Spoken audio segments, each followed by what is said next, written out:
Greetings, ladies and gentlemen, and welcome to this narration of the web novel All is Fairy in War, taken from Reddit with the author's approval. If you are new to the series, there is a link down below to the playlist. And as always, I hope that you enjoy. Part 7. Across the Empire, a strange, perplexing, yet mostly worrying sight was taking place. All at once, ship crews ejected from their craft, hooting and hollering about how their ship was going to imminently blow up. And so, their collective reactions were phenomenal, almost bordering on comical, as they watched their ships they so lovingly piloted and expertly took care of fly off by themselves, to Empress knows where. Over the capital, the same sight was taking place, as a portion of the ship seemingly ejected their crew. Mason, along with everyone else in the streets of the capital, looked up in confusion that quickly morphed into a disbelieving shock. Hordes of escape pods made their way back down to the surface, some of them making messy landings. A spate of fires broke out across the city. However, they were quickly put out by fire suppression squads. Nevertheless, the city was left looking a lot worse for wear than it did 10 minutes ago, which left many fairies angry, especially the military brass, who would have to deal with the Empress's eventual outburst. Security squads set out to find and question the soldiers responsible for blemishing the capital city, which wasn't an envious task. Capital security forces couldn't use brute force against trained soldiers after all, and so the usual thuggish ways wouldn't work. They instead resulted in more scenes of chaos across the capital, with security demanding the soldiers come in for questioning, and the soldiers in question outright refusing to do so, fearing the blemish on their records from being sent to jail. The situation went on for close to an hour and was helped in no small part by the non-fairies egging on the soldiers and security forces. Seeing those detestable fairies hurt brought many of them joy, after all. Many of these confrontations almost descended into fatal brawls, which caused many of the present fairies to be slightly disillusioned with their security and military. If they were behaving this way in the streets of the capital, who's to say that they wouldn't do any worse to the public who wasn't present? It took the capital ship and a loudspeaker equipped to defuse the situation.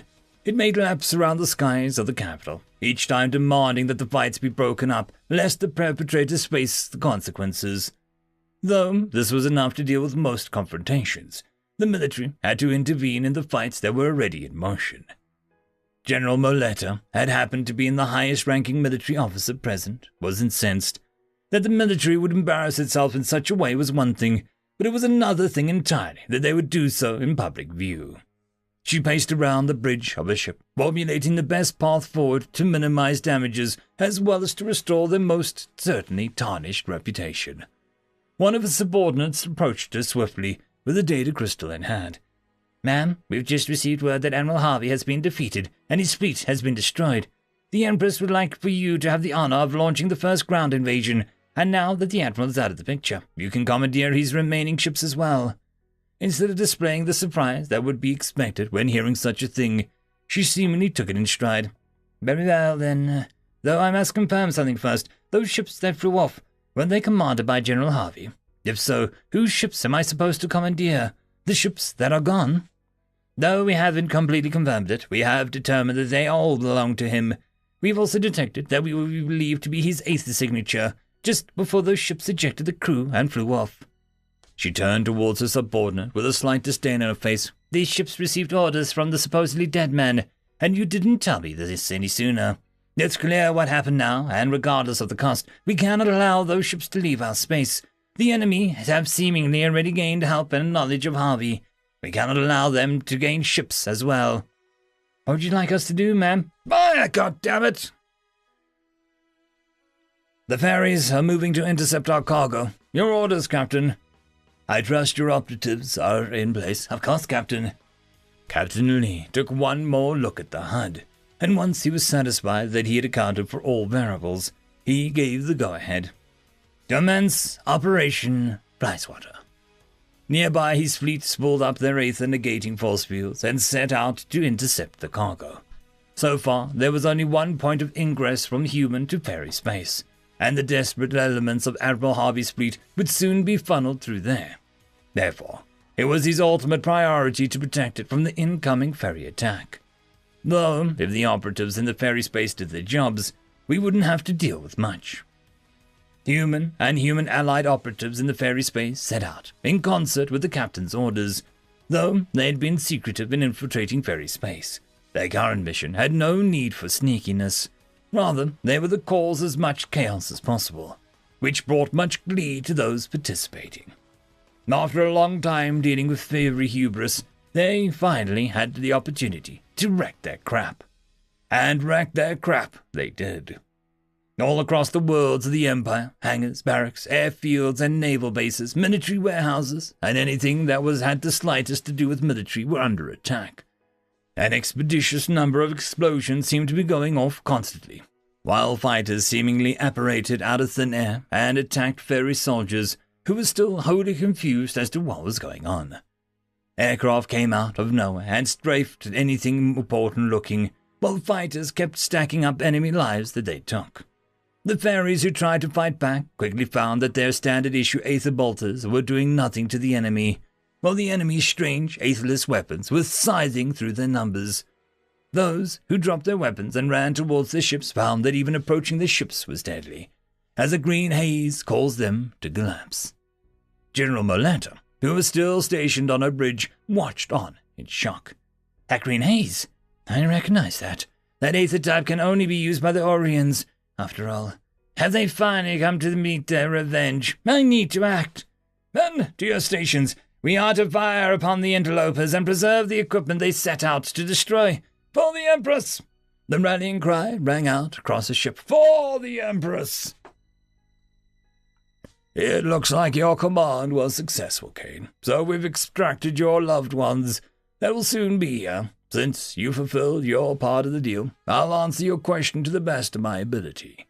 Fire away, said David, who was totally relaxed in his chair.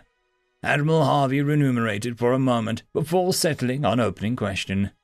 Firstly, how did you get the projection of not only my family, but the Empress's private quarters? Is it another one of your aetherless tricks? David grinned while pouring himself another drink. Nanites, son.